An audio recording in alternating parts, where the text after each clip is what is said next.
नागपूरमधील रामदेव बाबा इंजिनिअरिंग कॉलेजच्या एका विद्यार्थिनीला ईमेलद्वारे अश्लील फोटो पाठविण्यात आल्याचा प्रकार उघडकीस आला असून या प्रकरणी पोलिसात गुन्हा दाखल करण्यात आला आहे। ही माहिती गिट्टी खदान पोलीस ठाण्याचे वरिष्ठ पोलीस निरीक्षक विजय दिघे यांनी दिली असून विजय दिघे यांनी सांगितले की ही घटना 16 फेब्रुवारी रोजी दुपारी सुमारे 4 वाजता घडली।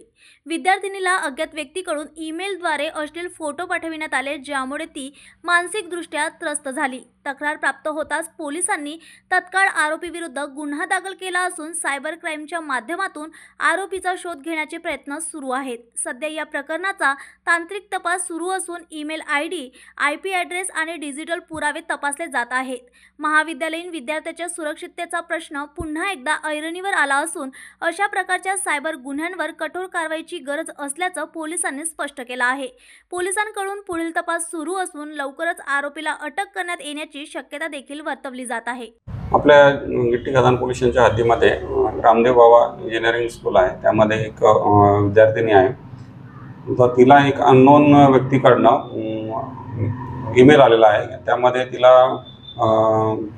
तुझी बदनामी करेल या टाईपचे मेसेज आले होते आणि त्याच्यानंतर तिचे जे फोटो आहेत ते मॉर्फ करून ते तिला पाठवण्यात आलेले आहेत। अशी तक्रार प्राप्त झाल्या आम्ही IT ॲक्टनुसार गुन्हा दाखल केलेला आहे आणि सायबरच्या मदतीने आम्ही आरोपीचा शोध घेऊन पुढील कारवाई करत आहोत। प्राथमिक चौकशीमध्ये ते एकमेकाला ओळखत असावे असं समोर आलेलं आहे आणि त्या प्रकारे आपण तपास पुढे सुरू केलेला आहे।